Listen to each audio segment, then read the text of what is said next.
Libanaises, Libanais, mes chers amis, une fois encore, je voulais m'adresser à vous directement. Votre pays est si cher à mon cœur, si cher au cœur de nos compatriotes. Et fort de notre longue histoire commune, à chaque épreuve, nous nous tenons à vos côtés, fidèlement, fraternellement. Après l'explosion du port de Beyrouth du 4 août 2020, j'étais venu, 2 jours plus tard, exprimer la solidarité indéfectible des Français pour le peuple libanais. Aujourd'hui, à nouveau, le Liban est frappé par le chagrin et la peur. Le chagrin pour toutes les victimes civiles des attaques de cette semaine, pour leurs proches endeuillés. La peur aussi, celle qu'à la crise économique, à la crise politique, à la crise sociale qui vous affecte, s'ajoute maintenant la guerre. Alors que votre pays n'en finit pas de surmonter les épreuves, le Liban ne peut vivre dans la peur d'une guerre imminente. Et je vous le dis très clairement, comme je l'ai dit à tous, nous devons refuser cette fatalité. Aujourd'hui, j'ai eu l'occasion d'échanger avec vos dirigeants, avec aussi les acteurs déterminants de la crise d'Israël à l'Iran. Je leur ai dit que le Liban devait être préservé et la guerre évitée. Et il appartient à vos responsables politiques aussi d'agir en ce sens, et c'est ce que je leur ai dit.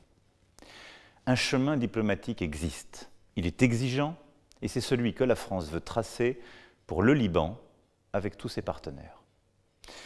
Nous agissons au nom de nos valeurs, de notre amitié, de nos sentiments fraternels pour le Liban. Nous le faisons avec clarté et en disant la vérité à tous, Israéliens, Iraniens, partenaires internationaux et régionaux, dirigeants libanais, et la vérité, chacun la connaît. D'abord, personne n'a intérêt à l'escalade. Ensuite, l'intégrité, la sécurité, la souveraineté du Liban doivent être préservées. Et rien, aucune aventure régionale, aucun intérêt privé, aucune fidélité à quelque cause que ce soit ne mérite de déclencher un conflit au Liban. Enfin, plus que jamais, il vous faut dans cet instant un président pour assumer la conduite du pays face aux menaces qui pèsent sur vous. Et c'est la responsabilité de toutes les formations politiques de prendre leurs responsabilités et au président du Parlement de les réunir au plus vite. Je le sais, dans la confusion, dans le chagrin, l'espoir est une denrée rare. Dans cette confusion, dans ce chagrin, la France se tient à vos côtés. Parce que la guerre n'est pas inéluctable. Et la France ne cessera de dire que l'avenir du Liban doit s'écrire au Liban et par le peuple libanais.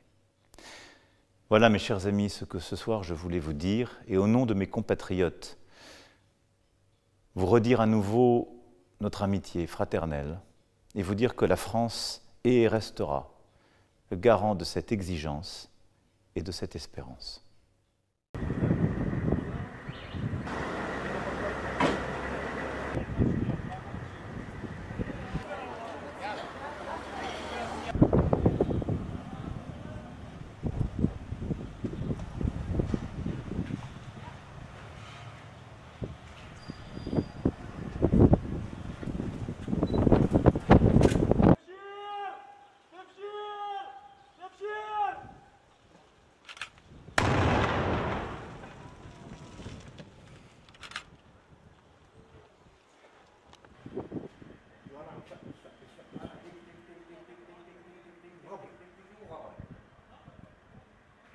Bravo.